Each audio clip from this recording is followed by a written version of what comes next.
On Q, only on Q95, the big station, the global view on. So a very pleasant good evening to you at home or in your vehicle if you are on the road or at work or listening on the radio or on the internet. Thank you so much for choosing Q95. This is the Global View on Q. A very warm welcome to all of our Q family listeners at home and globally. It is Tuesday, the 14th day of July 2026, the 20th Tuesday of 2026, and it's 8 p.m. on the button in the studios at Q95, the big station. We're live on our radio frequencies and on QTV. Please follow us on Facebook and YouTube at Q95 FM Radio. Share the live, like our pages, or on your phone numbers or on the homepage of our website at www.q95da.com. Get the latest breaking news and reviews on Q95 because you know it's true if you hear it on Q. We continue to revive the spirit of graciousness, love, peace, prosperity, and unity among our Kalinago and Afro-Caribbean brothers and sisters. This is our 19th Global View on Q show for 2026, and we continue to engage with our local, regional, and global Q family listeners and friends of Dominica. I'm Sheridan Gregoire, Mr. G. With me tonight is my co-host, Justice Dr. Irving Andre, Attorney Mark Douglas, and former Dominica UN Ambassador Crispin Gregoire. Good evening to all of you gentle people around the table, on the internet, on the Facebook, on the YouTube, and all over the place. Tonight we are delighted to discuss the topic, is Dominica's main revenue stream from the CBI program dead or dying?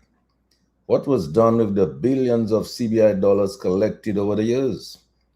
Has it been put to productive, resilient, or sustainable use? Can Dominica survive the impacts of the EU and US visa sanctions? And is Dominica now also bedeviled by crypto corruption? Here are a few talking points or questions, if you like. Have we now heard the death knell of the CBI program? Have corrupt practices finally caught up with it? Is the gig now up for our leaders? Would Dominica be compensated by the US and the EU for corrupt CBI program?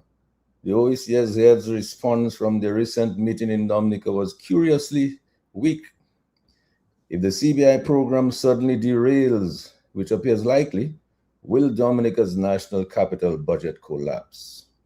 Are those who criticize corruption in the CBI program enemies of the state, or are they in fact the true patriots? Is Dominica now also bedeviled by crypto corruption? Has the European Union and the United States now put the final nail in the CBI coffin? Is the CBI considered to be a national security risk by the US, the EU, and other countries? Can Dominicans survive the impacts of the EU and US visa sanctions? Dominicans born in Dominica and living at home or abroad in the diaspora are paying a very heavy price for sins possibly committed by CBI citizens born outside of Dominica, who may, in fact, be seeking refugee status in the EU and US and other countries, especially those from countries banned from obtaining visas from these countries for national security reasons. And finally, 10, what policies, strategies, and actions need to be implemented to replace the revenues lost from the CBI program? So we look forward to the contributions of Justice Dr. Irving Andre, Attorney Mark Douglas, and former Dominica UN Ambassador Crispin Gregoire on this topic. Is Dominica's main revenue stream from the CBI program dead or dying?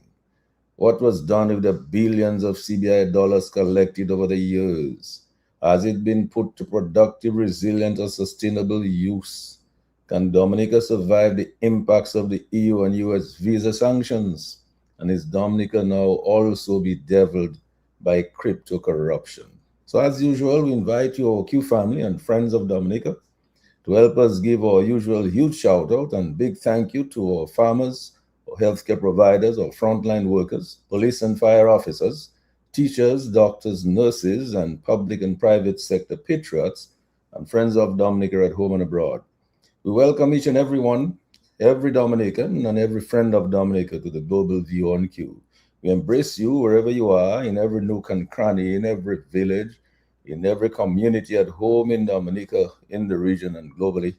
Thank you, Sherwin, for keeping us on the air. Thank you, Lambi, on the console directing the traffic. We will take your calls. As you know, the people's voice is always a priority on the Global View on Q. So I go now to Justice Dr. Irving Andre for his first comments on this topic. Is Dominica's main revenue stream, the CBI program, dead or dying? What happened to the billions? Can Dominica survive the impacts of the EU and US visa sanctions? And is Dominica also bedeviled by crypto corruption? Over to you, Dr. Andre. Thank you for your introduction, Mr. G. Let me say welcome to our fellow panelists, Attorney Mark Douglas, based in the United States, Ambassador Christian Gregoire, Potentate Mr. Lambi, and the engineer par excellence, Sherwin, and yourself, Mr. G. Let me say also good evening to your listeners all over, who at least have the interest of Dominica at heart, which is not something that we can say for everyone. I was listening to Matt Peltier's program not a few days ago, and there was a young man who was being interviewed by Matt. And unfortunately, many of his family members had lost their lives on account of Hurricane Maria. And as it was not unexpected, unusual, he was promised a place to live so that he could build back his life. And surprise, the promise remains unfulfilled. And he was left to agitate for himself. And what was telling about his story, he recounted how a minister of government, a member of the ruling party, told him that if he expressed his grievances publicly, particularly on your radio station, Mr. G, he would be viewed or he would become an enemy of the state. So tonight I start with that designation. I start with who or what is the real enemy of the state of Dominica, because we have to call a spade in these difficult times. These difficult times when most of the major North American, European countries have identified Dominica in the most negative of ways. And they have done so because of a reckless, insidious policy of selling passports to the highest bidder for one purpose: to enable those who purchase those passports, particularly the many persons of dubious backgrounds, illegal backgrounds, to be able to gain entry in these countries using Dominican passports, in some cases diplomatic passports, as a vehicle to gain such an entry. And we'll come to that in a minute, because I will address the stupidity of a leader, I think it's in Antigua, telling the United States, Europe, and England that if they want Dominica, St. Lucia, Antigua, probably St. Kitts, to do away with this program, those countries should compensate us. They should compensate us for not selling passports to criminals and therefore threatening their security infrastructure.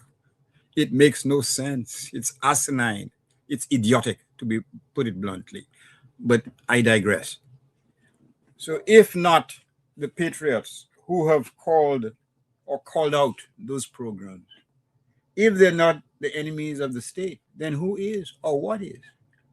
Well, the answer in my view is clear. The major enemy of the state that has Dominica in this unfortunate predicament, that has Dominica in a state where, quite frankly, it is hard for them to emerge from if they remain on that path, is pure, unadulterated, pure, unchecked, pure, unrivaled greed. That's all there is to it. Greed.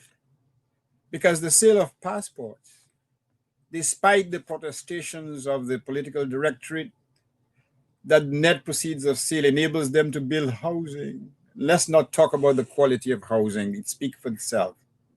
It enables them to hire persons, such as people involved in the NEP program. And we know how many months these workers who were paid very modest wages have to wait to get their wages. It is pure adulterated greed. Because Ali Reza Monfared, whatever his name is, his associate warned us years ago that 90% of those sales, they go into the private coffers of members who play ball with the political directorate. And it's only 10% that inure to the benefit of Dominicans. So this is my main thesis. Like a grim reaper, greed has stalked the landscape of Dominica. It has blighted the lives of both rich and poor, sick and healthy, young and old, Jews and Gentiles. Is it not the silent predator which has hidden hundreds of millions of dollars from the CBI program in mysterious accounts? According to one of our ambassadors called Zampoli, ambassadors, mind you. Is it not the silent killer that has caused loss of life at our own hospital because of a lack of adequate medical supplies?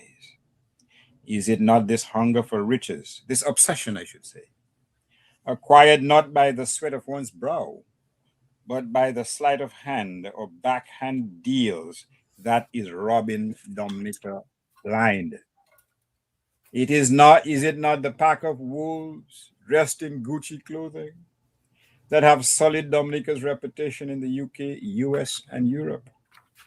Is it not this monster that have fueled our leaders' hunger for scandalous wealth, palatial houses, obscene salaries, all acquired on the backs of ordinary Dominicans? Is it not the greed of those who thirst, not for righteousness, Mr. G, but for riches, that have deprived Dominicans of their freedom to travel, to send their children to study overseas, to seek medical attention in North America, to sell their produce in the USVI, Guadeloupe, and Martinique? Is it not runaway greed disguised in gifts of no-bid contracts that continue to rob our local contractors, truckers, skilled workers of their right to earn a living in their own country? Is it not greed that makes certain religious leaders wrap their arms around their duty-free SUVs and turn a blind eye to a member of their flock who can hardly put a 2-pence bread on their table, who can hardly survive, to quote Danny Luge, in this half-pound economy? Is it not greed that prompts a leader to use misappropriated funds from the CBI program to finance general elections for the sole purpose of stealing said elections? Is it not greed that forces NEP workers to wait for months to get paid while their leader drives or is driven in a 6-figure air-conditioned SUV or sedan? Is it not greed, Mr. G, that enables or prompts or induces certain Dominicans tied to the political directorate to engage in the transactions involving cryptocurrency? Isn't that the most recent manifestation of what Dominica has become? And bear in mind one thing, to the extent that anyone was arrested on account of alleged involvement in that type of transaction, the orders would have come from abroad. One thing we know, irrespective of what positions we take on this issue, our local constabulary would not on their own have arrested anybody if they had not received directives from a superior authority. And if that is the case, then that is a measure of how serious, how endemic that corruption is is now. It also indicates that for those of us, those doubting Thomases, those who are saying it's the opposition who are crying wolf, whether they admit it or not. But the fact of the matter is simple, and probably Attorney Mark Douglas might assist us in that part of his presentation. The word is out that Dominica stands for nothing that is regarded as honest, something of integrity, decency, and good governance. And that the European countries and North America have to take a stand to protect their infrastructure, to protect their security infrastructure, to protect their economies from what obtains in Dominica and some other islands. This is not a case where we can say, well, Trump does it, so why not we? Trump doesn't depend on Dominica. Dominica depends on the US. That's where most of our barrels come from. That is the destination we send our children to study for the most part. That is where, for the most part, we seek medical attention. So this is not a situation where, well, monkey see, monkey do. We cannot afford to operate on that type of basis. The persons who are suffering are Dominicans on the ground, not foreigners who are buying these passports. So we're doing it to ourselves. There is no colonial authority or entity that we can blame. That is a thing of the past. So when you look at it from that perspective, Mr. G, and that's my final comment, and you listen to the comments of was it Sakinoi, Mr. Brown, Gaston, according to the fellow from Trinidad, Gaston, telling the US, if you want us to change our CBI program, you have to give us money. I will tell you what somebody said to me once in the market. Your head not good. Your program is corrupted. It has been poisoned by greed. You are affecting or threatening the security architecture of Europe, England, and the United States. And you're asking them, sounds like blackmail to me, or extortion. You're asking them to give you money so you can stop your corrupt practices. Does that make sense? Any sense, Mr. G? Probably attorney and the ambassador can answer that question in their usual eloquent and erudite fashion. Thank you very much. Well, thank you, Dr. Andrew. And you know in Dominica what you would say, upani bon tête. Now, Crispin, in fact, as this corrupt practice is finally caught up with the CBI program, we know Dominica has extensively sold passports to a lot of top people in some dubious organizations internationally. I believe the IRC, the Iranian Revolutionary Council Guard, I believe some of those people there got passports, and some of the leaders of some of the countries out there got passports. And some of these people are persona non grata in some of these European countries. So really and truly, and then of course, as Dr. Andre mentioned, I mean, we saw some of our diplomats who were given diplomatic passports ended up in jail. So, I mean, is Europe to blame for what is going on there? Your thoughts on Crispin? Yes. Good evening, Mr. G. Good evening, Dr. Andre, and my fellow panelist, Mr. Mark Douglas. And I also want to shout out Lambi and Sherwin. Tonight, and I should say good evening to all the listeners of Global View at home and abroad.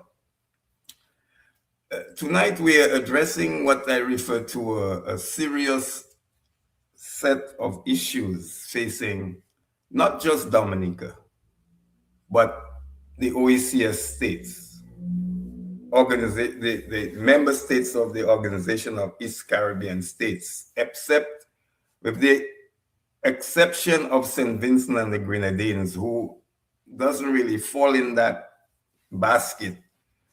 But I hope they don't go down that road, because the new government in St. Vincent wants to have a CBI program. And I'm told that that prime minister was at the meeting held in Roseau on Friday.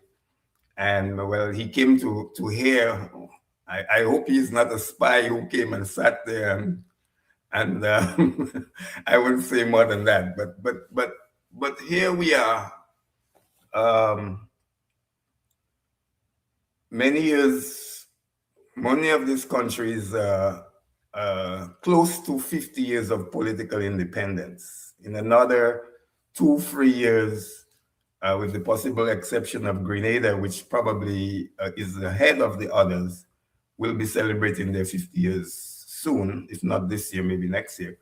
But we will be in 2028. And I see what I can probably describe as an existential crisis. In that, maybe the biggest crisis that our countries have faced since we got political independence. Before we had the collapse of the banana regime, that we lost our preferential access to the European market. And that was a big challenge for us. We still haven't gotten over that one. And now this. What are the two things that are really of concern to me? One is the United States travel ban on Dominica and Antigua and Barbuda. These are the only two countries that have been singled out by the United States. And then last week, to my great surprise, the Prime Minister of Antigua felt it critically important for him to disclose something that none of the other CBI countries have had the gall to tell their people what is really happening. Except that we had this meeting on Friday, but I've not heard our Prime Minister mention to the Dominican people in what I thought would be a critically important address to the nation about what has happened with Europe. In that, the European Commission wrote to every one of the prime ministers a letter that was dated some 25th of June, telling them that they will have to close their CBI programs by June 2028. So giving them a 24 months time period to get ready for that. Now, I first want to speak a little more, and I'm sure Mark will probably elaborate on that, on the US travel ban, because to me that is a double whammy we faced. On one hand, we have the US punishment on these islands. On the other hand, you have the European Union moving to punish 5 islands. The US travel ban, President Donald Trump, in his proclamation, I want to give a little background because I think it'll be important for listeners, because not all of the listeners would be too familiar with the details of this US travel ban. The US travel ban, which took effect 1st of January 2026, and we are now in July. And the travel ban ends visas to Dominicans, non-immigrant visas. By that I mean visitors visas, student visas, exchange student visas. So that's non-immigrant visas. But immigrant visas, that is the one that really bothers me. If your family who are in the US had filed a petition for you to become a permanent resident, to get a green card, and if your appointment was in 2026 at the embassy in Barbados, you've been waiting for 6-7 years for that call to Barbados to get your green card. That's suspended. That's suspended for until those countries, these two islands, Dominica and Antigua Barbuda, meet the conditions of the United States. So, but not only that, the worst one is it's affecting the people who are in the diaspora.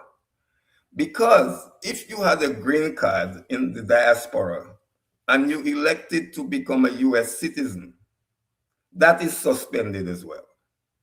So you cannot naturalize, your family cannot get their green cards. Students, there'll be no Dominican students coming to school in September. Well, August, some of these universities start in August and others in September. So there are no Dominican students getting student visas this year. So that is the severity of the problem we have. And all of these things are related to the CBI because we've not managed the CBI with the due diligence that we should. Mr. G mentioned that some of these passports are now in the hands of people that the United States don't like. The Iranian Revolutionary Guard Corps, they have our passports. My good friend, Dr. Andre, mentioned that passports are being sold at discounted price. These are things that are not good. And passports are being sold to people who shouldn't have the passports. Now, what has happened here is quite concerning. And the most significant part is that no longer is the government getting income or significant income from the passports because they were sold on something that these agents, a lot of these agents was selling citizenship. And I remember some time ago, the Speaker of the Parliament admonishing my friend Sean Douglas that he should not mention in the Parliament about the sale of citizenship or sale of passports. And that was really, I don't know what this is, maybe he can tell me what are they selling? Because if they're not selling passports or citizenship, what is it they're selling? So these passports are in the hands of people who shouldn't have them. And the government has been sold, all of the 5 governments, strange enough, have been sold on what's called the real estate option. That is where the problem is. So they have no control of the money. The money is in the hands of these developers. And all of these developers are building hotels that the Dominican people don't have any ownership in it.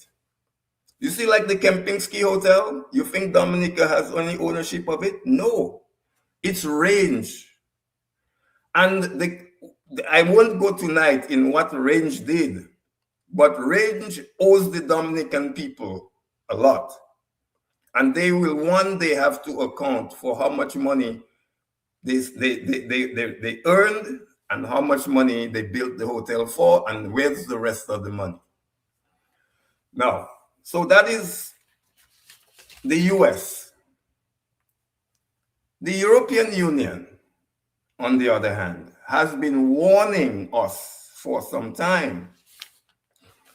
I remember in 2025,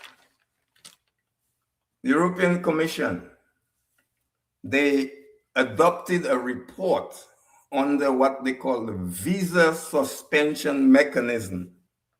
That was on the 18th of December, 2025. The report,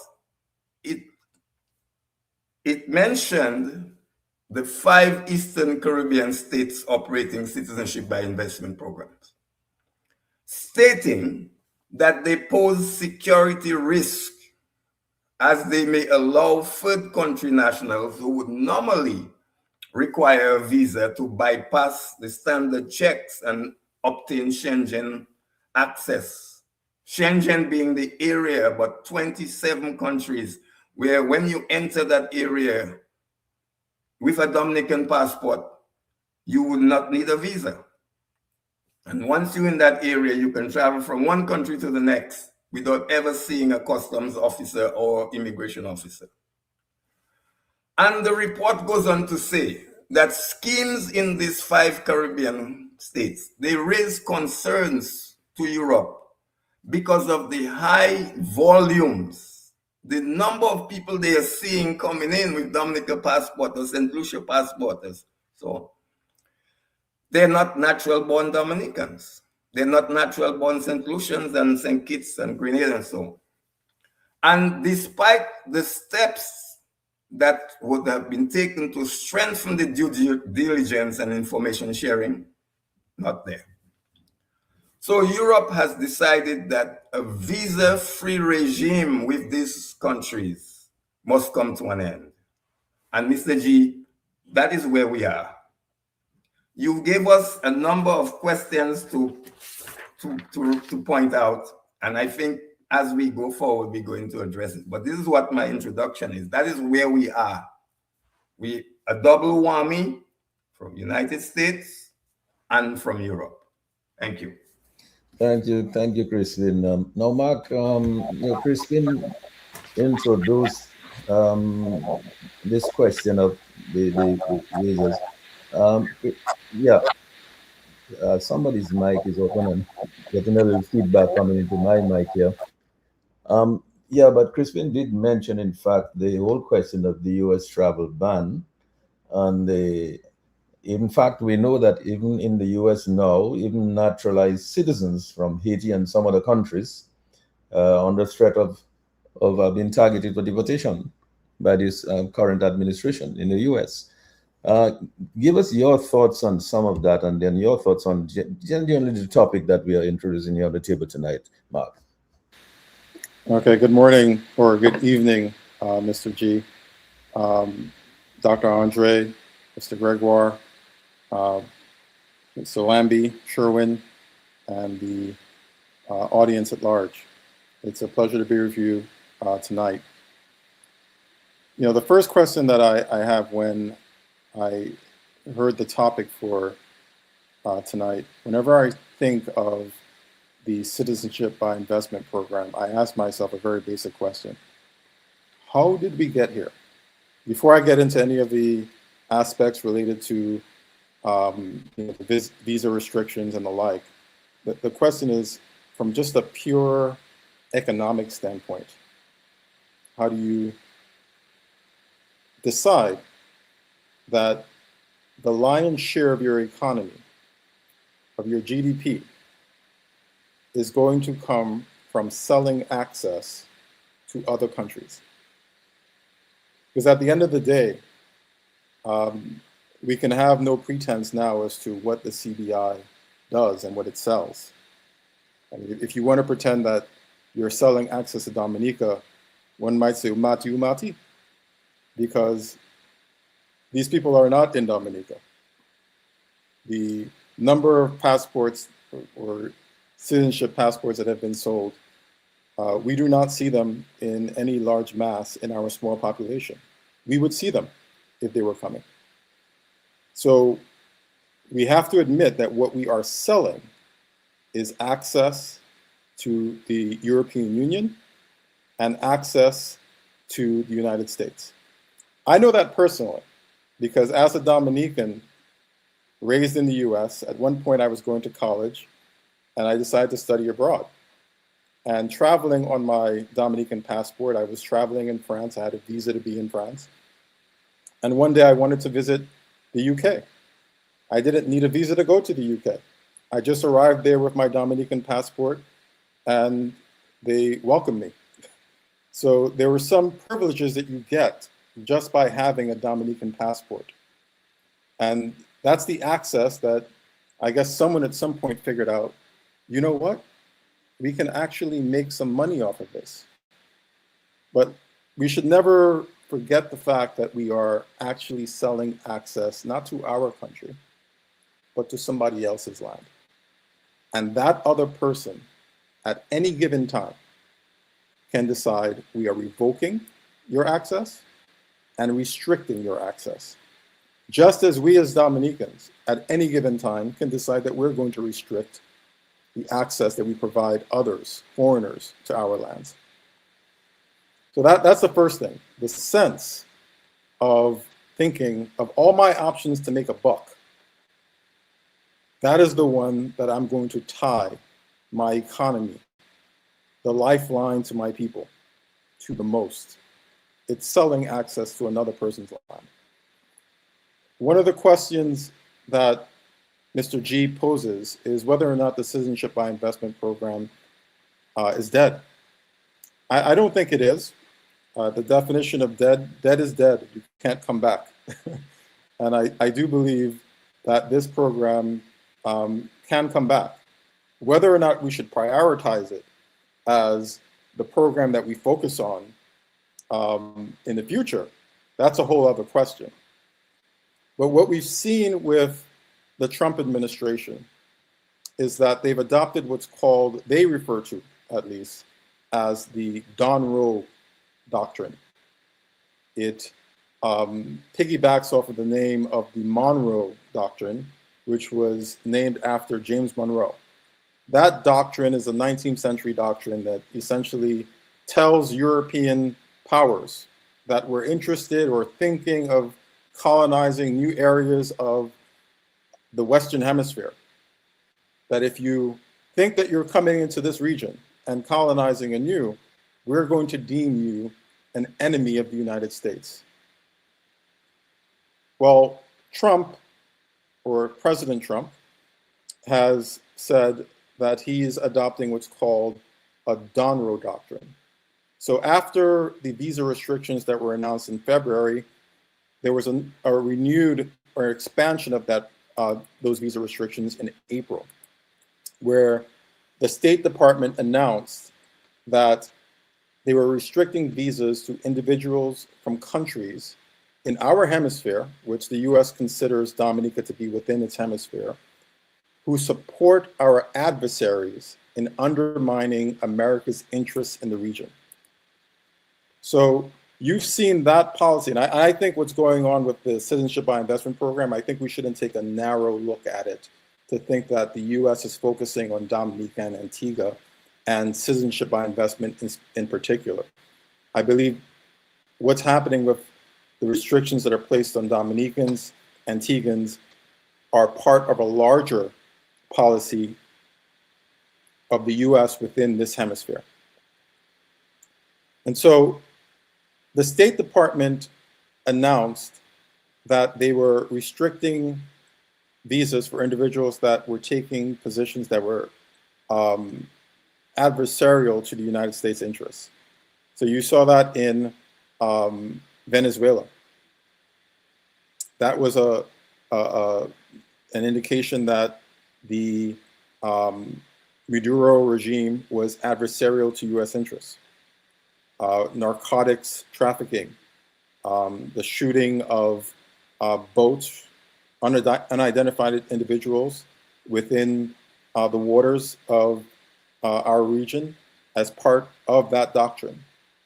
The president of Colombia, when he arrived in the United States for a UN function and gave a speech that was critical of the United States, his visa was immediately revoked. When the individuals in Brazil that prosecuted a former right-wing politician in Brazil that was displeasing to the United States and the Trump administration, they withdrew the visas of all of the prosecutors. So when you look at what's going on with the visa restrictions in Dominica, I think you have to look at it within the larger context. Now, the State Department did define what they viewed as adversarial acts to the U.S. interests, and I'll read just for a quick second what the definition. Activities include, but are not limited to, enabling adversarial powers to acquire or control key assets and strategic resources in our hemisphere. Pause. can we think of any ways in which it may be even alleged that the Dominican government may have allowed an adversarial power, and just to be clear, China is viewed as an adversarial power to the United States. It's actually the US's #1 adversarial power, not my saying, it's what the US says to its people on a regular basis. And not President Trump. President Biden said the same thing. President Obama intimated the same thing as well. And so what are strategic resources that we may be providing to an adversary of the United States? I don't know if it's true or not, but if there is mining activity taking place in the Dubranche region, could that be, once again, allowing adversaries of the United States to control key resources within the hemisphere? A lot of people don't know that when one of the signature policies of the Trump administration was when he came into power and he announced Liberation Day, where he was announcing that there would be tariffs. The highest tariffs were placed against China because that's the US's #1 adversary. China reacted with its leverage that it has. And that primary leverage was to say, well, you know, America, you are dependent upon us for rare earth minerals. We control 70% of the rare earth minerals around the world. You need that for your manufacture of iPhones. You need that for the manufacture of your weapon systems, including the F-15. You need that to manufacture e-vehicles. We control all that. You need that. If you impose these sanctions on us, we will restrict your access to these rare earth minerals. And almost quickly, President Trump announced, you know what, I take that back. We're going to reduce the tariff rate to China. When you consider that China has a significant influence within not just Dominica, but a number of other countries in the region, I think you have to consider that the policies that are being enacted by the United States with regards to visa restrictions are just the mechanism that's used to exert leverage against the countries within the region. Now, certainly, security concerns may be an issue as well, but I don't give as much weight to that because I'm very confident in the security mechanisms that the U.S. has when you enter the country. If you fly into the U.S., right now I don't even speak, when I flew from Dominica about 3 weeks ago to the U.S., and when I went through customs, I almost didn't have to show him my passport. I'm not even sure that the immigration officer looked at my passport because by the time I walked up to him, my face had been scanned. He knew exactly who I was. He knew my background. And the conversation must have lasted no more than 5 seconds. Welcome back. And so I think that anyone coming into the United States on a Dominican passport that was recently issued, they're not walking in freely. They're not sneaking through the back door. Now, it is certainly a security risk if the Dominican government doesn't cooperate with disclosing the information about these individuals. But it's certainly, I think, not the biggest reason why our visas are being restricted. So when we hear individuals say that we're cooperating with them for security concerns, that's really not what I think Trump really wants within the region. When you think about the Donroe Doctrine, he wants control over the assets within the region. Venezuela's oil, whatever is being extracted in terms of mining in Dominica, and so on in other countries. Now, my concern with the topic as well is that the Citizenship by Investment Program, whatever your feelings are about transacting in the sale of something that's core to the definition of a Dominican. What does it mean to be a Dominican? That's something that we're selling. whatever your feelings are about that, it has generated significant amounts of income for the country. The issue, respectfully, is that that opportunity that was created by that income was wasted, gaspillé. In that, if you look at the signature projects that have been pursued with that revenue, that's what the government tells us that they're doing with the money. You have Kempinski. When you compare that project to other projects that we have known to be successful in Dominica, you see that it lacks in a number of regards, in a number of economic benefits. Compare it to Ross. When Ross was created in Dominica in 1978, it allowed Dominicans not to have the government build homes for them, but a number of individuals acquired land in the Picard area, built their own homes. Their wealth exploded during that time. The small business owners that were created during that time that were selling their products at Ross, they didn't need a handout from the government. They had a business model that was working. They were making money. They didn't have to beg. They were empowered. If you ask yourself, has Kempinski empowered small businesses in the same way as Ross? It falls far short. If you ask yourself, will the international airport empower Dominicans in the same way? It likely will not. You know, we're expecting, or in the best case scenario, the international airport is built and you'll see an influx of visitors to Dominica, influx of money being spent in Dominica. Well, I'll tell you that I currently live in New York, which is the city that has the most Caribbean, individuals of Caribbean descent living in it in the United States, about 2 million individuals of Caribbean descent.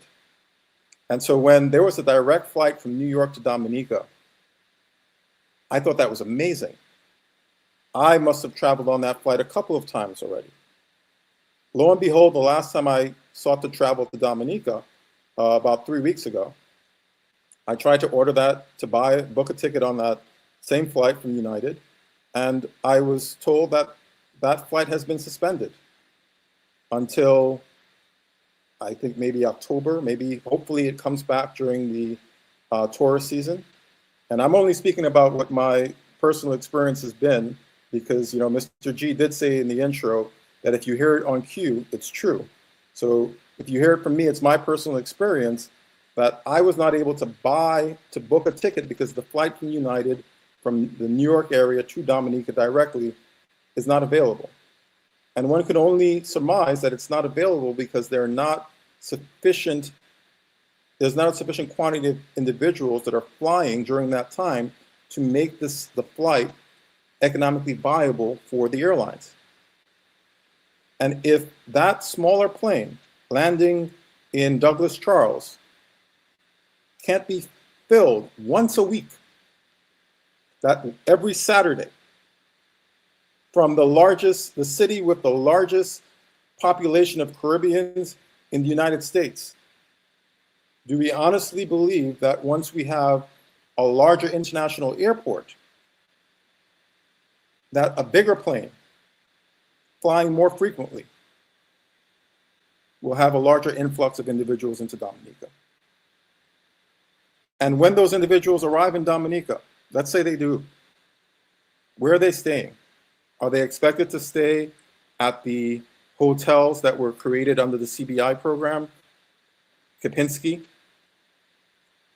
When they spend those dollars in Kempinski, where does it circulate back in the Dominican economy?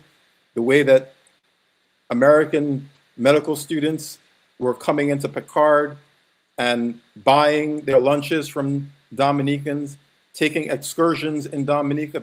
Their money was flowing and being paid directly to Dominicans.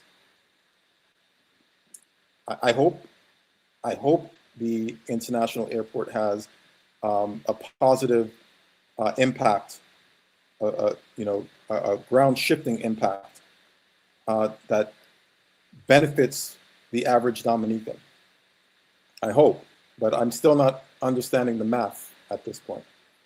I know that we also have the topic of money laundering, but I know that the first two speakers didn't really spend much time on that. So perhaps that's something that we come back to later. So I'll leave it at that as my introduction. Yes, we certainly will come back to that a little bit later. But Dr. Andre, I'm going to go to you, but before I go to you, I want to ask Lambi to give out the telephone numbers so we can maybe take a few calls. Dr. Andre, on the other side of that, I'm sure that you've taken a mental note of a lot of the food for thought that we got from Mark and from Crispin. And I know that you'll have some additional thoughts on this topic here tonight. Lambi, could you give out the numbers? Let's take a few calls. Global View and Q, taking your calls at this moment. The numbers are as follow: 449-3095, 449-3096, 449-3097, 616-4257. Those are local numbers. The international or the overseas number, 305-432-9624. Let me run those numbers again. 449-3095, 3096, 3097, 616-4257. The overseas or international number, 305-432-9624. And we're standing by for your calls. Back to you, Mr. G. Thank you, Lambi. Okay, so whenever the calls come in, just give us a little wave so we know that they're there and we'll take the calls. Dr. Andre, let me come back to you. I mean, this topic is intriguing. I mean, is the gig up now for the leaders of the region who have been involved in this CBI program? And Well, I'll tell you one thing. I mean, when I grew up in Portsmouth, when someone was really sick, the word would go around town that he or she is on life water. The CBI program is on life water. That's just the bottom line. It's not by coincidence that many of the hotels that are under construction, for some reason, it has nothing to do with God, they have either ceased construction or construction has slowed down almost to a halt. Because let me put it this way. I had a conversation with somebody recently. Who in their right mind will want to purchase a passport at a time when most of the doors they're trying to enter are shut in their faces? Who in their right mind would find the Dominican passport attractive when the major Western countries have signaled an intention to place severe restrictions on those having those passports? And it is clear, in my respectful view, based on all the evidence that is available for anyone to see, that the justification of selling these passports is one, the delightful opportunity it gives to pocket much of the net sales of proceeds of those passports. What's his name? Ralph Gonzalez warned us. They love it because there's teeth in the money. He didn't specifically identify Dominica, but we know what he's talking about. And the evidence suggests that, not just anecdotal evidence, but evidence from the persons who are intimately involved in the program. And when we talk about building hotels, Crispin alluded to that. These hotels are not owned by Dominicans in any way, in any shape, in any form. I'm not an economist. I have no experience in building, except I have built a fall cage or two as a teenager. But these are not viable entities except for a few established hotels in Dominica. The occupancy does not justify that expenditure. So the justification for building these hotels is the delightful opportunity to launder the money, to transform it, to wash it, just as there was an expose by Rejak today on Matt's program. Its primary justification is to launder illegally obtained money, whether from the Revolutionary Guard, whether for some tin pot dictators in Eastern Europe or in Africa. Let me give you 2 examples. You remember that name, Susan Oldie? Mr. G, I think is your well, it's not a he, it's a she actually. She was sold a diplomatic passport for how much? $400,000. She flew to Dominica to get that passport. And what their senior counsel told us the money was used for? To fund elections. What about the Nigerian Sakinoi? Susan Maduike, Alison Maduike. I like that name, Susan. It was well known before she was given a passport was brought to her in England for over $1 million diplomatic passport, mind you, that she was a crook fleeing the clutches of the Nigerian law enforcement. And guess what? When she was about to be arrested in England, what did she flash? A Bible? No, the Dominican passport. So we understand the gig, and we know the attractiveness of that type of economic activity, if we can call it thusly. It is to enrich certain individuals. So we should no longer talk about the lack of medical supplies.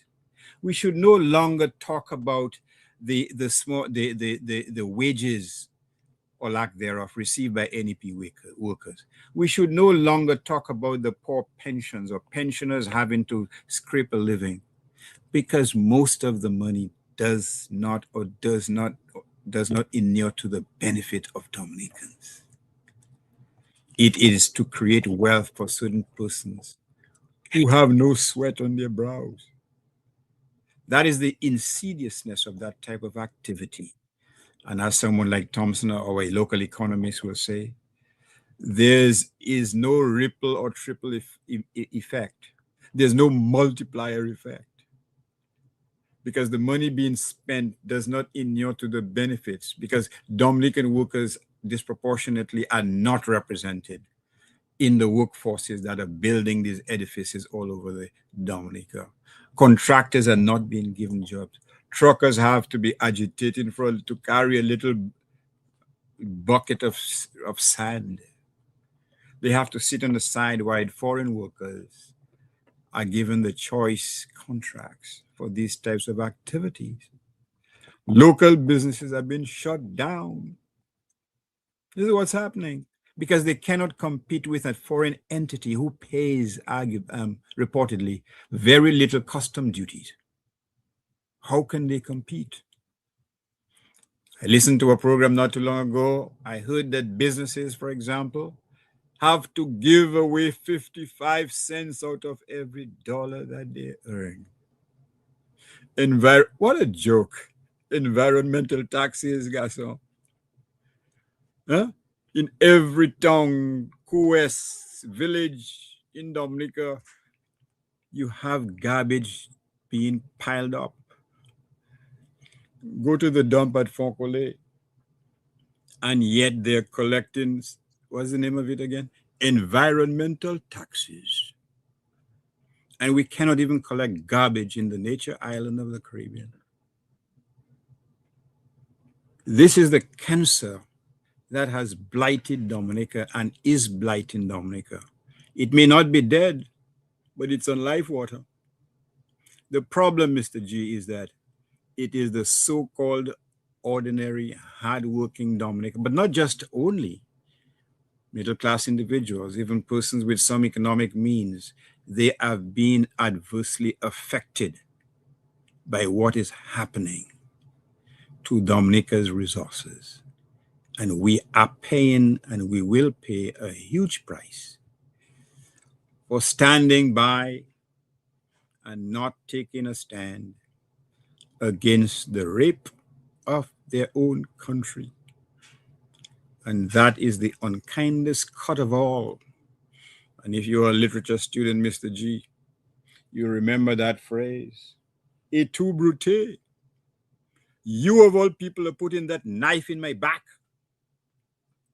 Your own kind, someone from your own community, are stabbing you in the back. That is the problem that we face, my friends. And we have to find adequate or proper leaders or leadership to rescue us, to issue a call, Lazarus, step out of that grave. That is the only hope that we have, speaking metaphorically. Someone could innovate and give life to those enterprises that sustained us. You see, they used to make fun of Edward Leblanc. They used to say that he's a one-crop thinker in terms of the economy. But even in the 60s, we had agro-industry. We had dump fruit. We had other industries.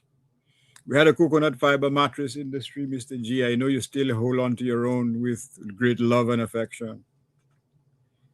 What do we have now with all the resources we have, with AI, for God's sakes? I'm IA, so that's a different proposition totally. You know, with all those social media initiatives or opportunities that now exist, with markets available, the whole question of agricultural produce, which is chemical free, a health industry, an essence of perfume industry. All these are avenues that could be exploited for the benefit of Dominicans, because it is they who would be participating in those types of industries. But no, we don't want that. There's no kickbacks in these activities, for God's sakes. It's a terrible indictment on what's happening in Dominica as we speak. Thank you. Thank you, Dr. Andre. Now, Lambi, you want to take a call? Good evening, caller. Thanks for waiting. Go ahead, please. So you lost that caller. Just hold on. Good evening, caller. Please go ahead. Yeah, don't worry, you know, Dr. Andre owe me a top up. I'll catch him. Don't worry him. Blessings to you all, gentlemen. Blessings to you. And eternally indebted, grateful and thankful for the sacrifices and the efforts. Mr. Judy, did I hear Dr. Andre say you still have your fiber mattress? Yes, he said that. I still have it. Thanks to you all. Just quickly, I picked up a little thing on the ad pertaining to the program. You have a cluster of regional criminals who want to be compensated for phasing out a Ponzi scheme, a CBI Ponzi scheme. So maybe they might couple it with reparation for slavery and say they need compensation or reparation. It is sickening and it is sad. I have heard a term you can match and chew gum. It's a military term. When you're busy stealing, accumulating wealth and mansions and not wanting the money to be the monies to be traced, so you're hiding it in concrete, building mansions upon mansions. I don't know if you know about a little village in Mount Daniel they call Domizuela, and the prime minister name is Maziro. So, you know, they're building a lot of mansions up there, mansions, the house of dark secrets, look something opposite it and all of that.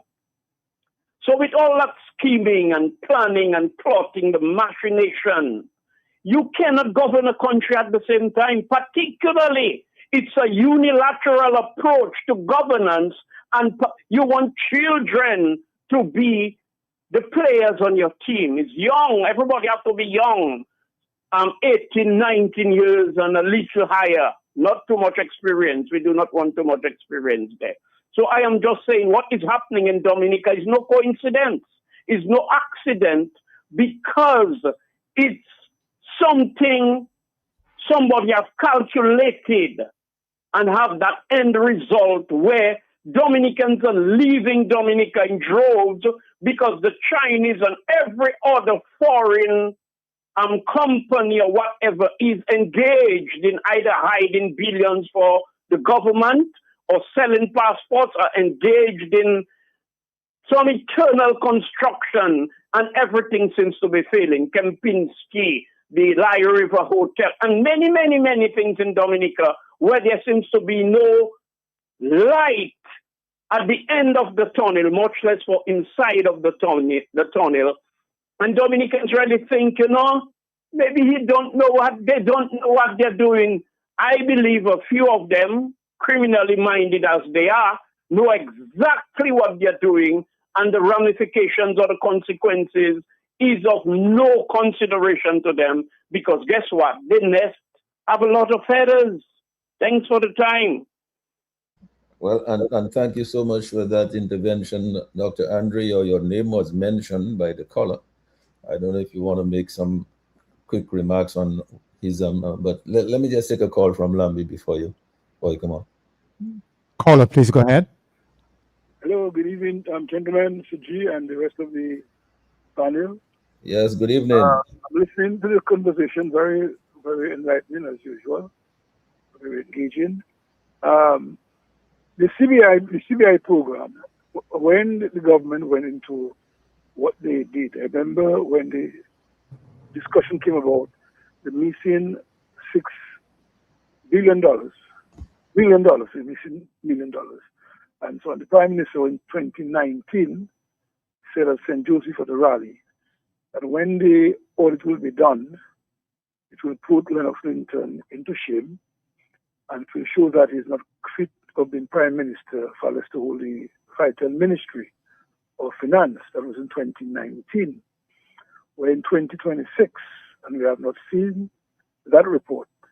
In fact, I think the Prime Minister of Dominica and Dominica's government should be ashamed to be part of the group that issued that statement. The OECS made a statement regarding the CBI and how well they manage the CBI. You see, in Dominica, the operation had to go to court. They're in court now, asking for the CBI information to be released. And if you run a program that is in the interest of the country, why should you have it hidden that you have to go to court, pay lawyers, bring lawyers down to pay them to go to court to get the information as to how the CBI is run?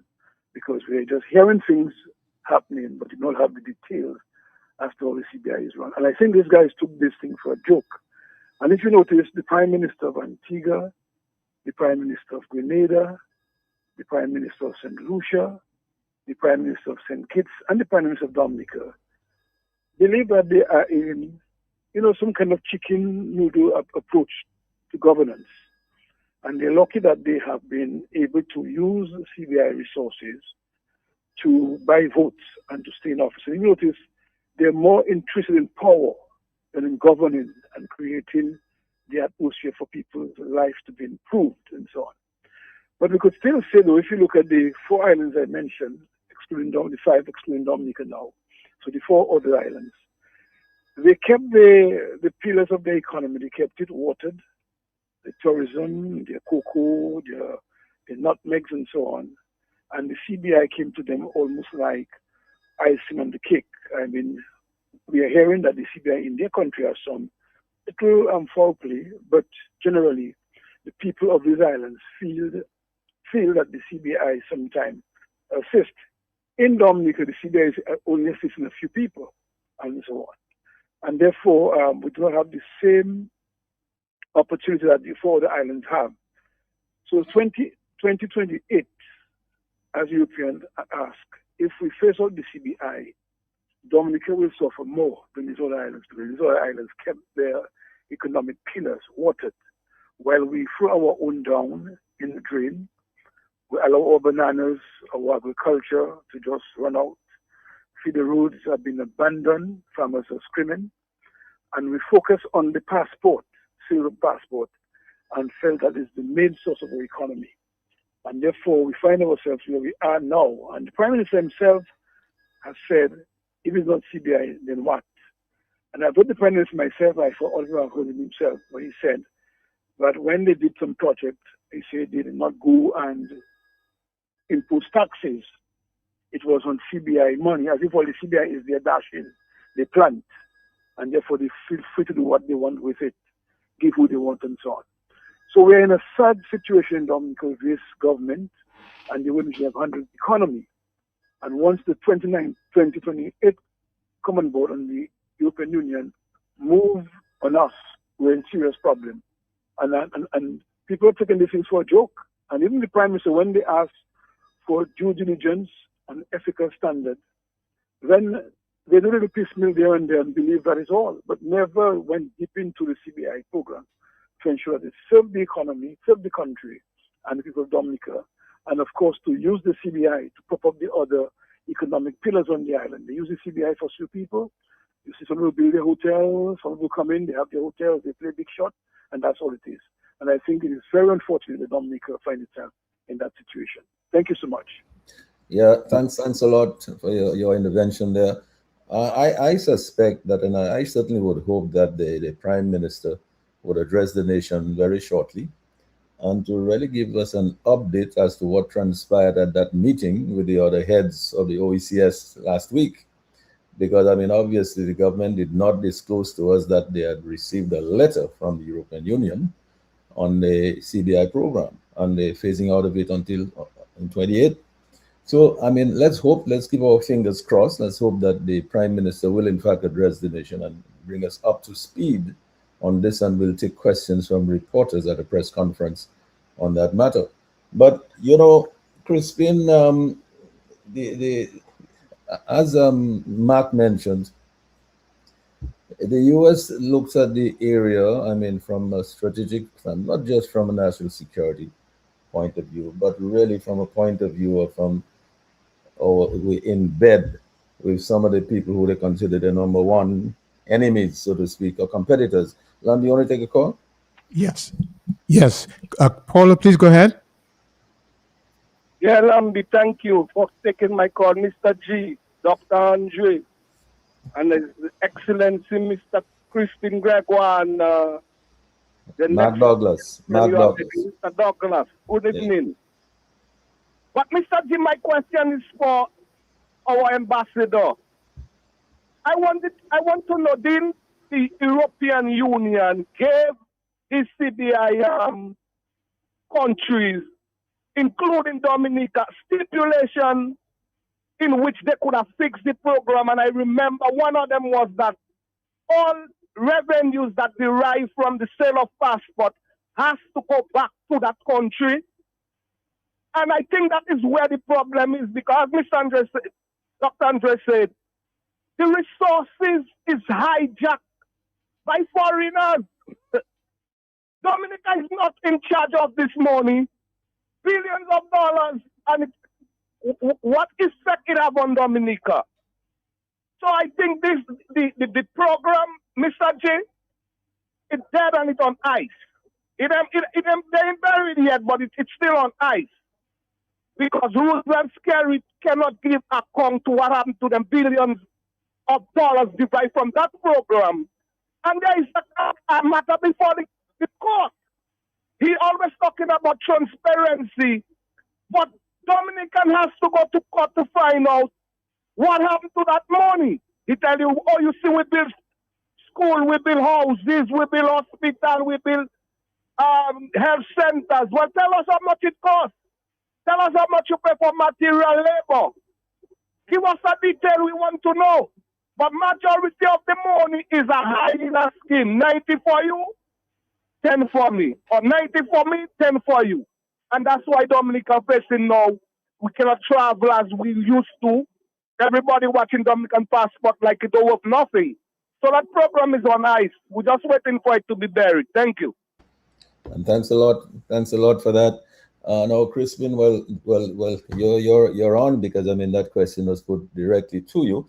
But I just wanted to quote from somebody on Facebook. There are quite a few people on Facebook following us.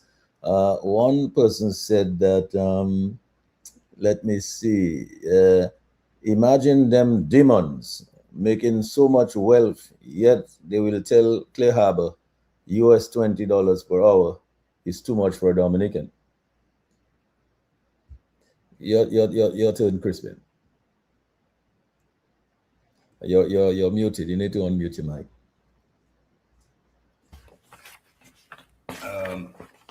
This is my, yeah. I welcome the question from the caller, and yes, caller, the European Union did underscore the vital importance of all these monies being in our consolidated fund, that it must be in the country. And you raised a very important point, caller, and when you said that, have they ever told us what do these projects cost? I would like to know how much the Kempinski cost, because they sold 800 passports and they raised 180 million US dollars. Now, have they ever told us how much it costs to build the Kempinski? Have they ever told us how the different hotels cost? No. It means that the people, these agents, and that is that's the bane of this problem. When you have agents who are also developers of hotels, so they're not selling for the Dominican people, they're selling to build assets for themselves. And the Kempinski Hotel is now under management of the Intercontinental. These are just, Kempinski never put a penny in that hotel, That hotel was paid for by our passports. But the guys who did the project, they will range. Their case is well documented in the Supreme Court of New York State. That's where we learned the details of the money. And that's a good example of what happened to the money. That these developers have pocketed most of the money. And a lot of that money is in Dubai, which today, I wouldn't want to go to Dubai now. And some of them want to go to Dubai to check on how much money is still left there. And they're afraid because Iran is bombing Dubai all the time. They're bombing the Emirates. That's the country that is the worst place to go. It's not safe. And that's where our money is. But I do think, like Dr. Andre, it's on the program is on life support.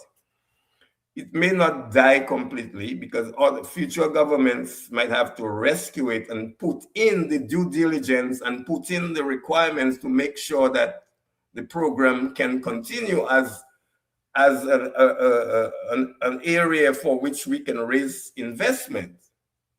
I would hate to see it completely die, but as it is now, it will die if it continues that way. Now, here's the thing. The Europeans said to us that by 2028, June, the program must close. Otherwise, we will not have visa-free entry into Europe, right? But they didn't just say that it's going to end in 2028. They put two conditions from now to 2028. One, they must exclude anyone subject to European Union restrictive measures. So they cannot sell passports to anybody that the Europeans would not approve of. That's one. The second one, they want reinforced vetting for applicants of every nationality. So you cannot just sell passports willy-nilly to anybody. They're going to want to know who you're selling the passports to. So already these leaders, and Mr. G asked us, is the gig up for our leaders? Yes, the gig is up for our leaders because all of them are now under scrutiny, not only by Europe, but also by United States. And Mark, before Mark will speak after me, and Mark mentioned something important, and that is, he talked about the larger context of Donald Trump, President Donald Trump's regional strategy, that the Americas They don't want any foreign powers coming there and mess around.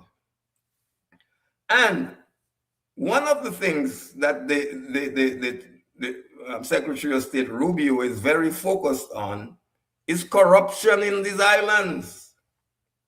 And they're gonna deal with corruption with a hammer. See, I never fought. I always fought. I knew there was corruption. I mean, I've watched this government as it evolves over the years. I worked for this government for a while, and when I left, things went haywire. And these governments now have to account to a higher authority.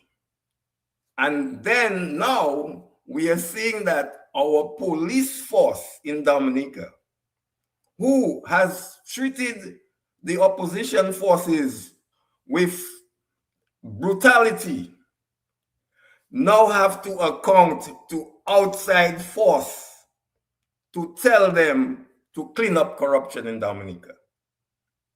That is what happened in this last week.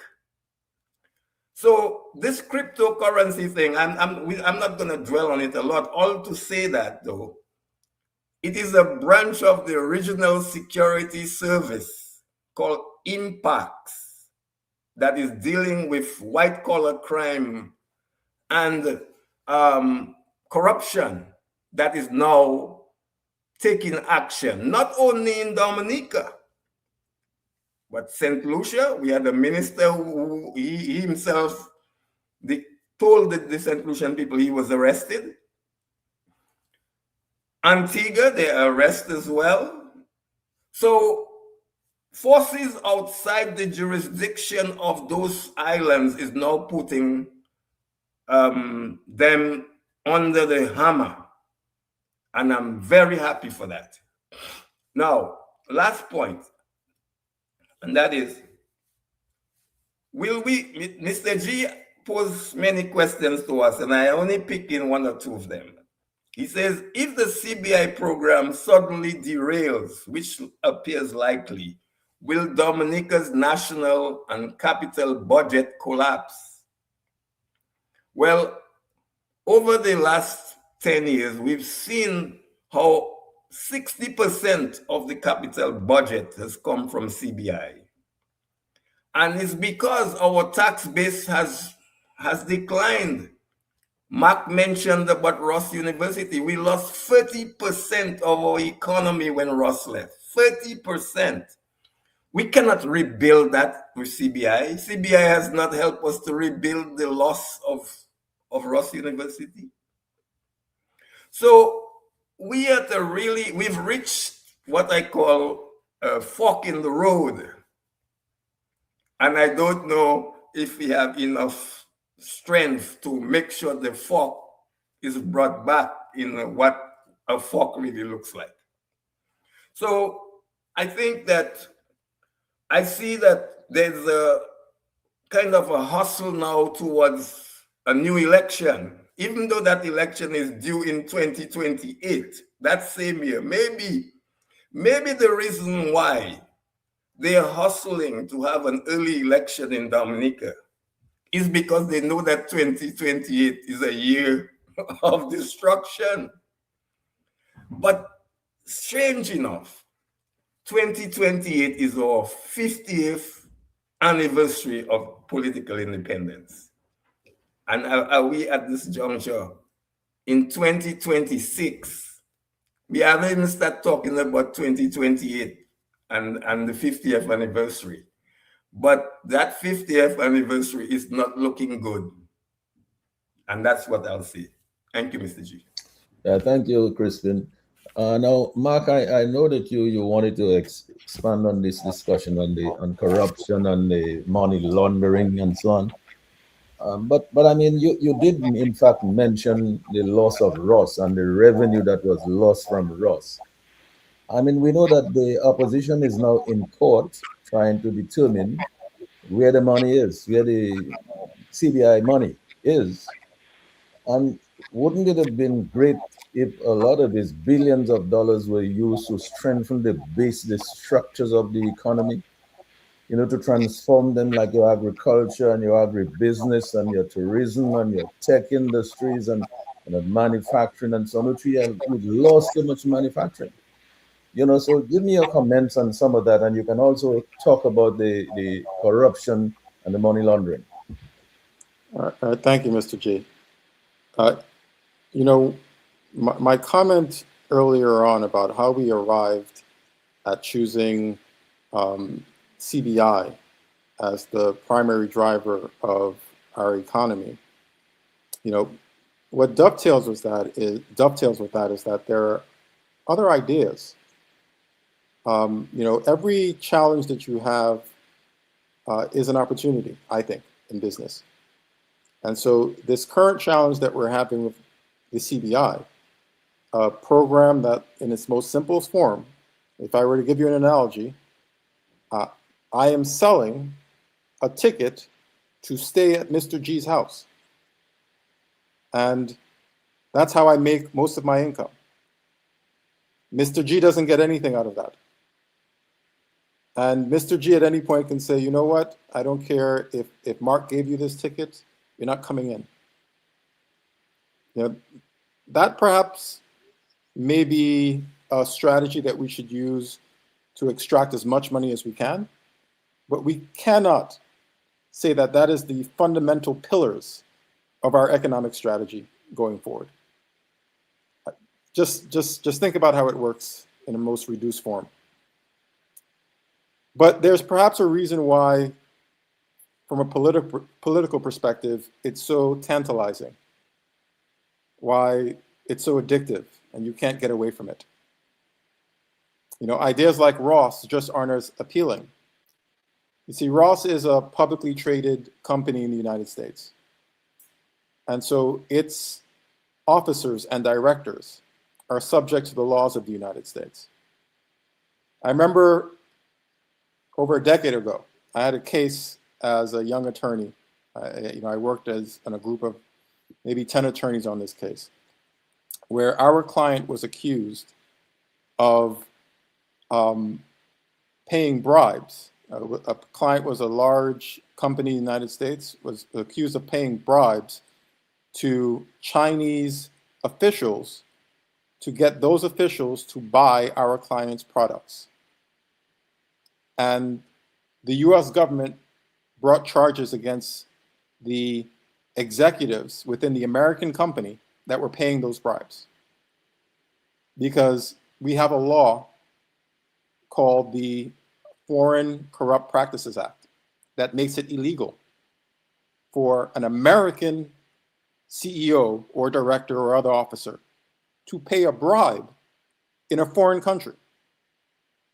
Now, if you are the CEO of Ross's parent company, Adtalem Global Education, you're living a very comfortable life, you're making a lot of money. Why would you risk your freedom to pay a bribe to a Dominican official? That wouldn't be worth it to you. So you would make it very clear to all involved, that is not something I'm interested in. My freedom and this great lifestyle that I've been blessed with, I'm not putting that at risk because you want a bribe. Now, I'm not saying that any particular person has taken bribes, but bribes exist all around the world. And one of the things that the CBI program perhaps allows people in various countries to do is to launder money. And so, I remember when I got the call from Dr. G to participate in this evening's panel, I said, I have to do some research about some of the topics. And I came across an advisory from the Department of Treasury from the year 2020. Actually, no, from the year 2000. And so this is a long time ago that they identified Dominica as a country that American financial institutions had to apply stricter scrutiny to their transactions because of certain concerns that they had with Dominica. One concern that they had was the way Dominica defined money laundering. See, in the United States, money laundering is a mechanism you use to disguise ill-gotten gains, money that you obtain through illegal activities. So it's very broad. It could include a number of things. It could include accepting a bribe. That's illegal. But at the time, the US Treasury said, Dominica defines money laundering too strictly. They only define money laundering to include crimes linked to narcotic-related offenses. So if you're a drug dealer. So they wanted Dominica to have a broader definition of money laundering, to include other ill-gotten gains. Now, I can see that being very problematic if you are getting your ill-gotten gains through, let's say, a bribe. You do not want to create a law in Dominica that makes that illegal. There was also the supervision of offshore banks was an issue. Now, what happens when the US government, the Department of Treasury, instructs financial institutions to pay stricter scrutiny to Dominica's financial transactions that involve Dominica, i.e. money that's coming from Dominica or more likely coming into Dominica? Some of those transactions are put on hold. Some of those transactions actually are never executed. So let's take, for instance, you have a family member right now that's has fallen ill. They've gone to China Friendship Hospital, and I know this happened recently with one of my family members. They needed to have an operation, but China Friendship indicated that they needed certain medication. They also needed to have IV, and that had to be paid for out of pocket. So family members decided we'll come together and we'll all send a contribution. What if that contribution is held up because the United States Department of Treasury determines that the level of corruption involved with the CBI program or other money laundering activities is too high, and so that money never arrives to its destination? At that point, your only recourse is perhaps to go to the financial center and beg that the PM is gracious and perhaps pays for your medication. But there are real world consequences to money laundering for the average Dominican. We live in a large interconnected financial network, and in order for money to arrive from one part of the globe to another, very often it has to pass through intermediary banks. And those intermediary banks are controlled by larger powers that right now seem to have us on their radar and seem to want to exert as much pressure on us as possible. So, when we think about money laundering and cryptocurrencies, we're not thinking about the average Dominican. The average Dominican is probably never going to buy and sell a Bitcoin. A Bitcoin, trades for about 60,000 US probably at this time. A few months ago, it was trading for over 100,000 US. The average Dominican doesn't buy and sell Bitcoins. So necessarily, if crypto corruption, as the topic implies, is an issue in our region, it's not the common person that's engaging in those activities. With those sums of monies that are going back and forth, we're dealing with individuals with much higher net worth. We're probably dealing with some of our officials. And how does cryptocurrency facilitate what they need to do? Well, you know, politicians, let's say, or government officials, if they wanted to accept a bribe, let's say that they had the authority to appoint an individual, and these are real world cases. I'm not saying this is Dominica. I'm actually saying these cases exist outside of Dominica as to how cryptocurrency facilitates corruption in government. If you have the authority to make an appointment and that appointment is worth something, you can then accept funds to appoint a particular person. Those funds you don't want appearing in your bank account. You don't want a trace of it. So cryptocurrency allows some anonymous person to submit the currency to you in an anonymous account, never linked to you, but you now have access to those funds to trade them and someday monetize them into l'argent sèche, as we know. These things happen on a real world level. They don't involve the average Dominican, but they do have real world consequences for the average Dominican when they're stopped. Yeah, thanks a lot for that, Mark, on the corruption and the crypto thing. Dr. Andre, I mean, we've seen what has happened. You listened to Matt's program, and he had a long talk about this thing, and Kenneth Ridjock gave a report on what was going on in this crypto corruption. And basically, what is going on in money laundering. Give us your further thoughts on what you think may be transpiring in Dominica in terms of corruption and this crypto corruption and money laundering. Well, again, you know, we can base our opinion on what transpires or what have transpired in Dominica as we speak. Like I said, the evidence is clear, anecdotal or otherwise. We have seen or we have borne witness to the rapid accumulation of wealth to an extent which cannot be explained by the legitimate income of those who seem to have access to that wealth. And there are no more shares in Dominica. We have seen the preference for certain type of economic activity, the building of hotels.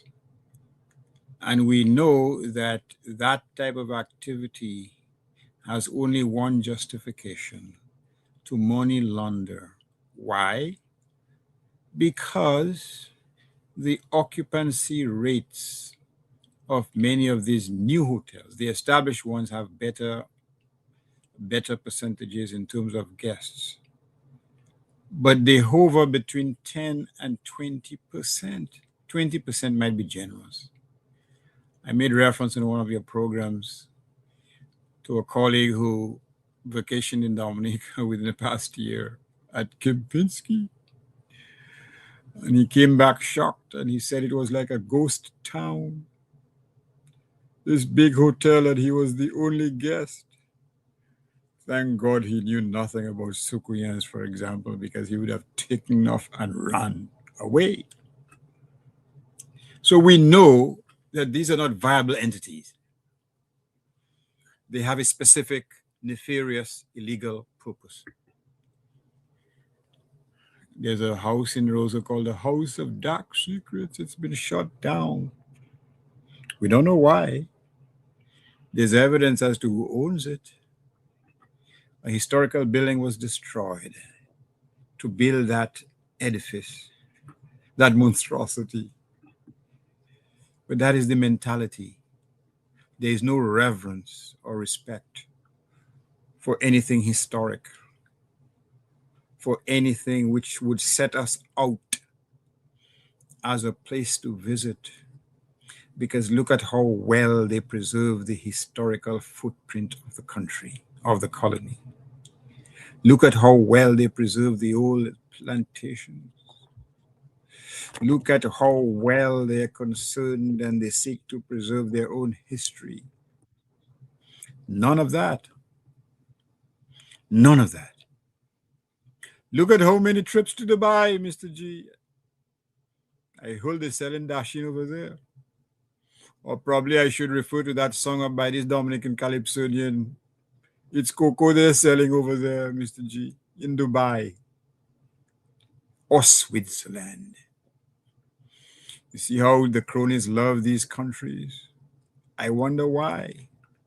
And we know why. So the whole question of democracy, the whole question of governance, and we've heard, you know, various speeches by statespeople, not statesmen, statespeople, about upliftment of your people through education, through empowerment, through production. There's none of that in Dominica. There's nobody's been uplifted. The goal is dependency. You get an apartment, you don't get title. You're told you have to attend every meeting that is being held. And if you don't attend, your neighbor is going to report you. And you jeopardize your claim or your ability to remain in that modest apartment. Or if you are a resident of La Plaine, you scream and shout, beat me again so I can get my house and another one. That is what you've reduced your own people. It's not, these are not slave owners, you know, Mr. G, doing that to Dominicans. These are not foreign slave owners who are doing that to Dominicans. Your own flesh and blood. Set families against family members. Family members who are deprived of help cannot get assistance from their own relative. This is what's happening. This is the state of dependency. Leaders boasting about how much money foreigners earned and sent abroad, while their own people, quite frankly, they have to be satisfied and they have to make do with 1% increase. Let's make it 2. Let's be generous. In Dominica, at a time when we have access, Max stressed the word access. It's not access to these countries, but access to resources, financial resources from the CBI program. And we are denied, patently and blatantly denied access to those financial resources that could perhaps have made us the Cinderella of the Eastern Caribbean. What kind of crime is that? What has or have Dominicans done to deserve that type of punishment? The leaders love to say that, you know, how there are many mansions, and I have said before, yes, but there are many prisons in Dominica. And sadly, if we don't break the chains of those bars, we will remain in a state of perpetual dependency. And that is a fate, quite frankly, which we don't deserve. We have a long history of struggle. Anyone who has any passing reference or passing interest in Dominica's history, particularly slave revolt, particularly the struggles of the Kalinago people, we look at this with disgust, that we have been reduced to a state where we cannot even ask too loudly for an increase in our income or salary, because we will be viewed as enemies of the state. While your leader drives a vehicle costing over $100,000, guarded by 12 police officers with the ubiquitous knapsacks on their backs, comes to you say, whatever. The whole question is, there's a papi show economy that we have. You know, we have to show that we have our own oligarchy in Dominica. Those who can live beyond the means of any other Dominican. Because we have arrived. We're now part of the show, the bunch. We can go to, what's the name of the place? In Europe, Monaco or whatever it is. Dubai. You remember what that Chinese fellow said about the folks who went shopping in, which Chinese, what is it again? Whatever Chinese country. how they were just glorying in buying watches, and they were seeking absolutions from ladies of the night. That is their definition of statecraft, Mr. G. How can we be surprised today in 2026 that we're in this state when that is what has passed for governance over the last 25 years? But there is a light at the end of the tunnel. There are the lyrics of Jimmy Cliff, I think. It's gonna be a bright sunny day. One day. And the only persons who can make that day bright, quite frankly, are the people of Dominica. Thank you very much. Thank you, Dr. Andre. Now, Crispin, well, you want to, coming down to the close of the program, I'm sure there are certain talking points that we did not really get to flesh out. You may want to make your comments on some of those, or anything else that you have in mind on the topic here tonight. Yes. Well, one of them is, has the European Union and the US put a final nail in the CBI coffin? Well, they certainly have put it high on their agenda for each of these countries. But in the particular case of Dominica and Antigua, I think these are the two countries that have the worst deficiencies. And it's going to be very, very difficult for them to clean up their act. Now, Crispin, let me ask you while you're on it. Do you believe there is credence then in what Mark, I think, may have mentioned, that the US is looking beyond just the CBI and the national security issues, but is looking at our relationships with countries like China and Venezuela and Cuba?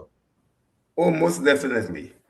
When I think of the presence of the Chinese in the Caribbean, Dominica is certainly on the front lines, because I believe with this airport construction, which we are told is supposed to be financed by passports, I think that the American government has another view, and that is that airport is actually, they think, being financed by the Chinese government. Now, what worries me about the airport is that we might see history repeat itself. What happened in Grenada in 1983, when the US intervened in Grenada and stopped the airport. The airport was being built by the Cubans, financed by the Soviets, and the US told them to go home. There was a firefight, and of course, a number of Cuban soldiers were people working on the airport who had military training, they were killed. I would not be surprised if that happens in Dominica. I would not, because, and it's an easy one actually, because this time, how they sold that project is that it's being financed by passport sales, and that Dominicans would have no debt. And furthermore, that this company got a no-bid contract. And that is one of the things that Secretary of State Rubio raised with the Eastern Caribbean prime ministers when they met last year in March in Washington, along with the Bahamian prime minister.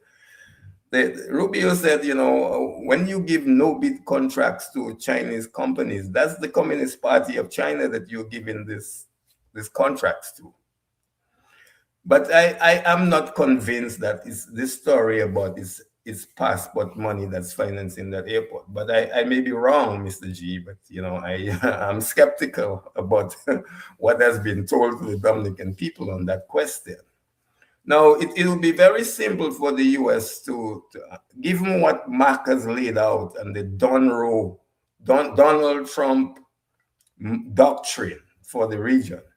They could simply tell that company, CR5 Railway Company, to go home.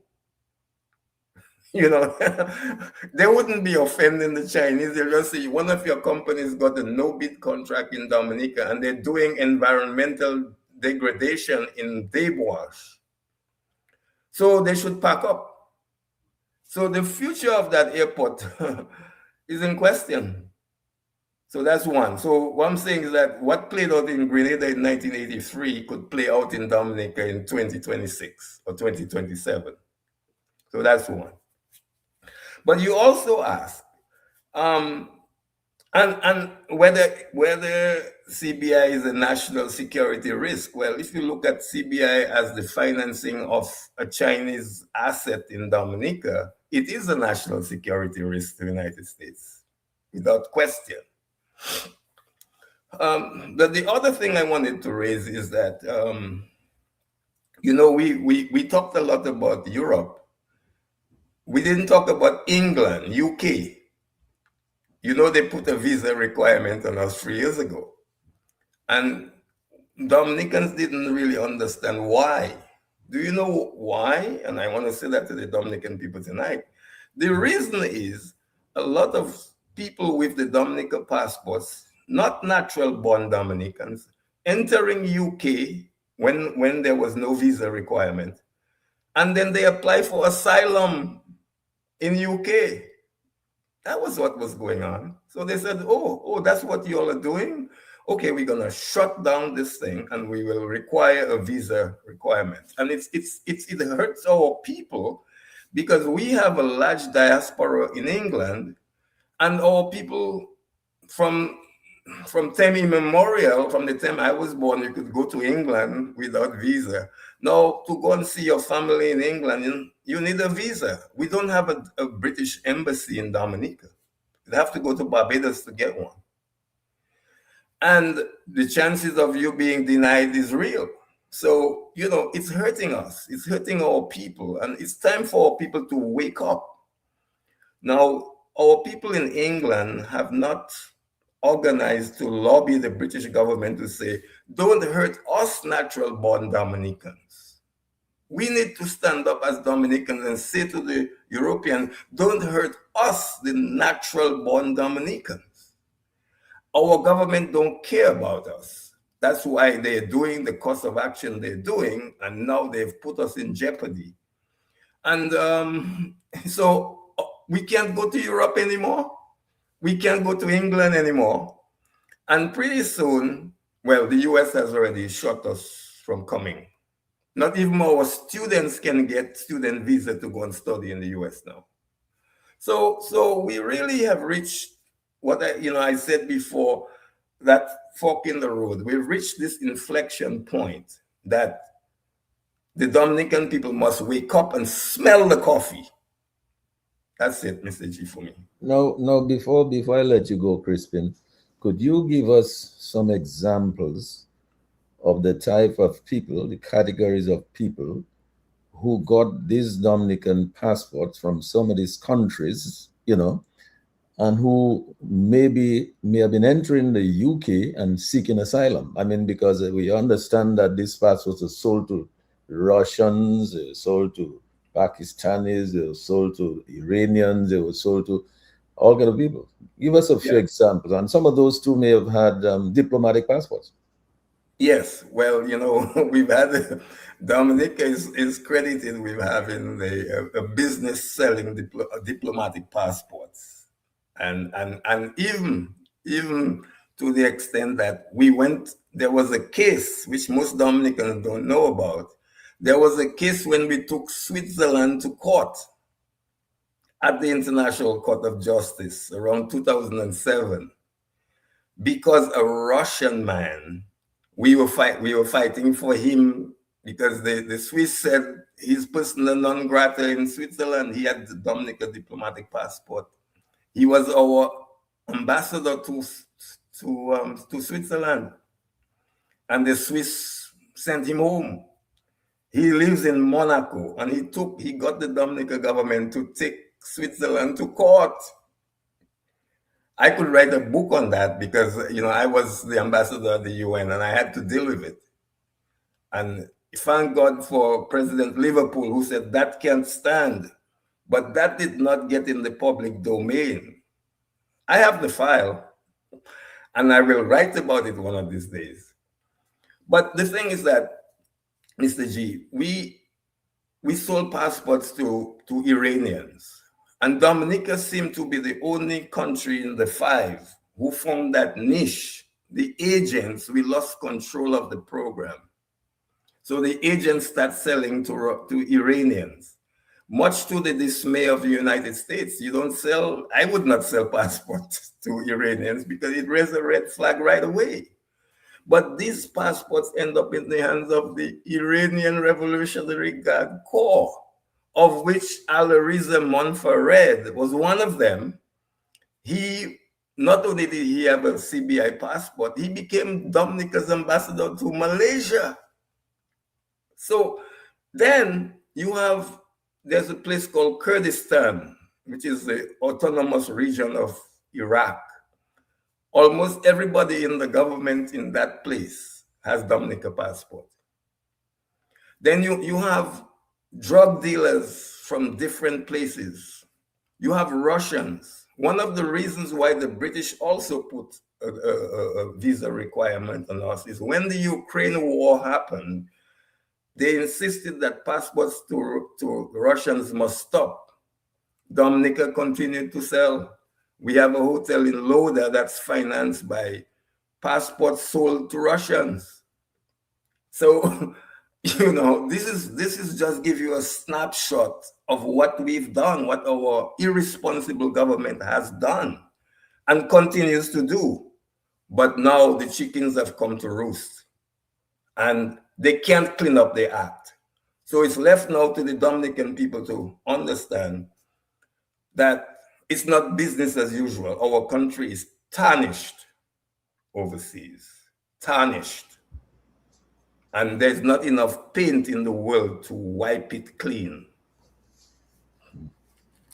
Thanks a lot, Crispin. Mark, you know, we're coming down to the wire now. And so your further thoughts on this topic and whatever else that you had in mind to comment on tonight, and let that be your closing remarks. Thank you.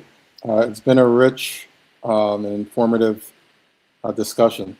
Thank you for according me the opportunity to participate in it.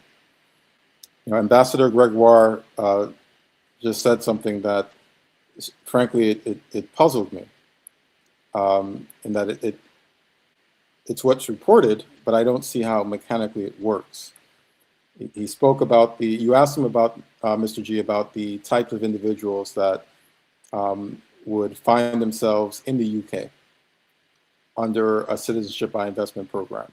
Not necessarily just Dominicas, but you know, the other countries within the region that have similar programs. And they would apply, and this was reported, that the UK has seen an uptick in individuals applying for asylum under these programs, or after they obtain passports. What doesn't make sense to me is the requirement for asylum is that, generally speaking, is that you must be faced with persecution because of your religion, your race, some other social group in your home country. And so here it is that you've acquired a passport to a lovely place like Dominica. A lot of people think that Dominica is paradise. I certainly think at times that it is paradise. And yet you're applying for asylum, although you have the opportunity to stay in paradise. You are applying for asylum on the basis that you need to escape persecution from your home country. That mechanically, I don't see how it works, and perhaps that's why the European Union countries that are encountered with or confronted with such applications are puzzled by the narrative. How does that make sense? Now, in closing, I'd like to come back to what I started with, which is how did we arrive here using this program as the fundamental pillar of our economy? And say, let's learn from our past. It is what it is. We are where we are. You can't dwell on that. really your focus needs to be, where do we go from here? But I recall that there was a wise man that once said, the best clue of what's possible in the future, the only clue of what's possible in the future, is perhaps what has happened in the past. So let's learn from our past. When we go to Dominica, we see names of imperial powers that have fought for control over our country all over the place. Roseau by the French. We are a former British colony. Those powers threw us around like a pawn on a chessboard. We do not want to be the pawn on the chessboard to neo-colonial powers. And those powers are the United States with the Don Roe Doctrine and China. Now, I would say that one of the things that I would credit the Prime Minister for is that he has the type of personality that tries to make friends of everyone. But when you're dealing with a Donald Trump who starts every cabinet meeting requiring that members of his cabinet speak how greatly he is as a leader, how he's deserving of a Nobel Peace Prize, you have very little wiggle room to embrace China and embrace the United States at the same time. And whereas you may be able to convince Dominicans that you are building a multi-billion-dollar airport without any loans, without any debt, on your sale of passports that grant access to other countries, and that is sustainable, you probably won't convince Donald Trump of that.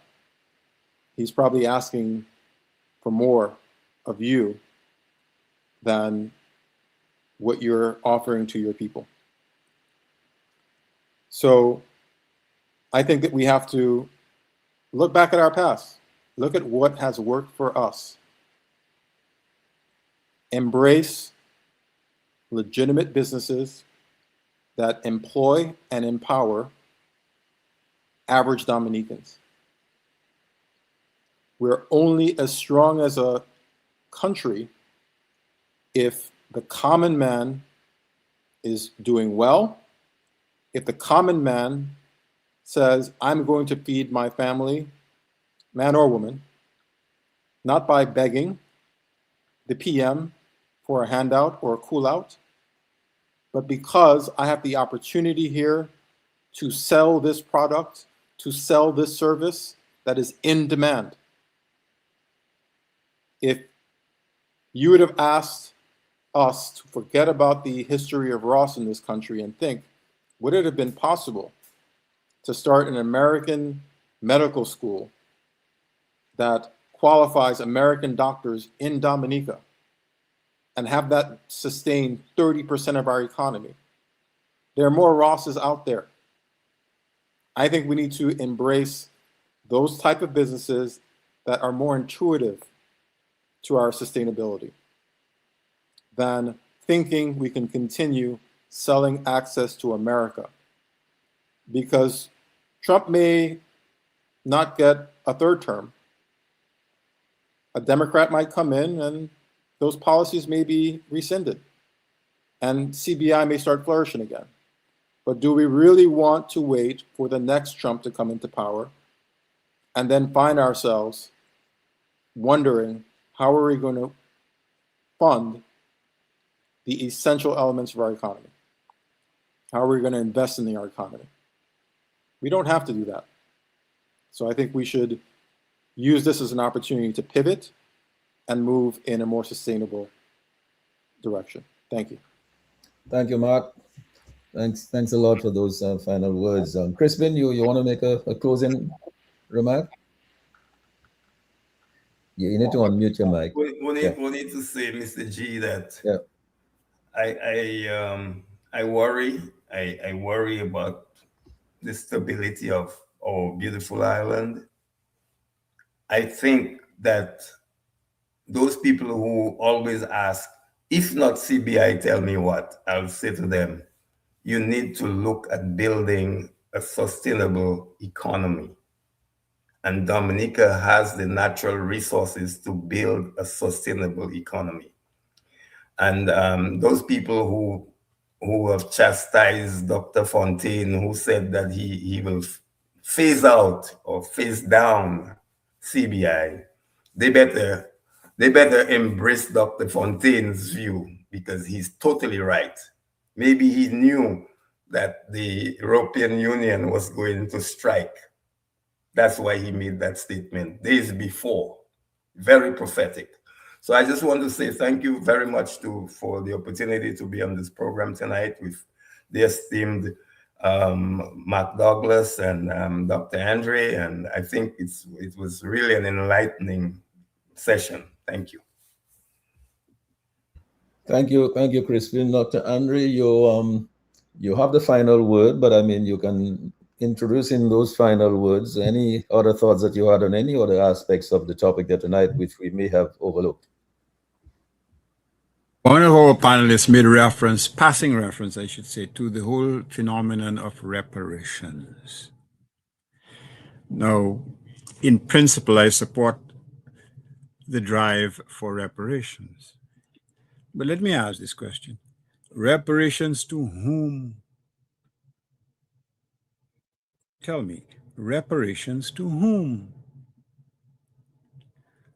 Would you give some of our leaders in the Eastern Caribbean monies in the name of reparations and leave it to them to decide how to spend that money? Mr. G, I repeat what somebody in the market told me once, your head not good? What about reparations given to the Kalinago people by Hugo Chavez? What happened to it? What happened to the so-called reparations? We can call it reparations. Given by the World Bank, is it the World Bank, to Dominica post-Maria to alleviate suffering in Dominica? What did our leaders do with the money? You really honestly think that this drive for reparations somewhat will cleanse the past, be a redemptive oil poured on the heads of these leaders, making them more sensitive to suffering, making them more answerable to people? No. So the whole drive for reparations in a cynical way is a mask. Because if you cannot trust your own leaders to act on behalf of their own people, then what is the significance of reparations? Who is it going to? To build another house of dark secrets? To fatten the pockets of those in power? To increase their salaries? Not to spend money on the local hospital? Not to improve the lives of your people? The whole drive to get reparations, in my respectful view, should start with the efforts of Dominicans on the ground. Let them repair themselves psychologically and economically and financially and politically. That is where the repairs have to be done.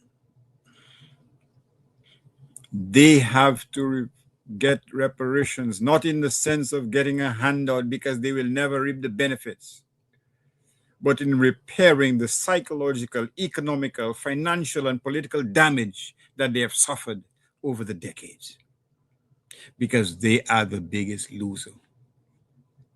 So I end tonight with this thought. Reparations start within. Reparations should not mean a big fat check from some European or North American entity to these governments.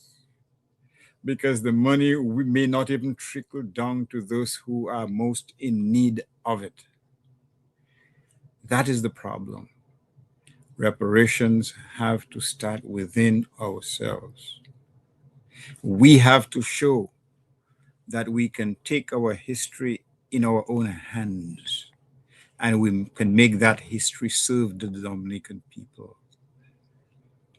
We have a rich history of innovation, of industry, soap being made in the 30s by Elias Nassif, by people like Nan Ducre's father, making wines and so on. Soft drinks being manufactured locally way back. Money God making dumb fruit starting in the late 40s and continuing in the 50s and 60s until he was forced to declare bankruptcy. We use the core fiber of coconuts to make mattresses. I've alluded to that before. We've made a number of things. What about bellow? What about that indigenous industry that we have? All the government has to do is to get markets. And today in 2026, there's a move to go natural, to go organic. Natural healing. What about all those herbs that we have? What about the bay oil industry, the perfume industry? What about excavating the past, the industrial past, the creative past? These are the reparations that will serve the Dominican people the most. Not some fat check that will go to some leader's pocket for electoral purposes.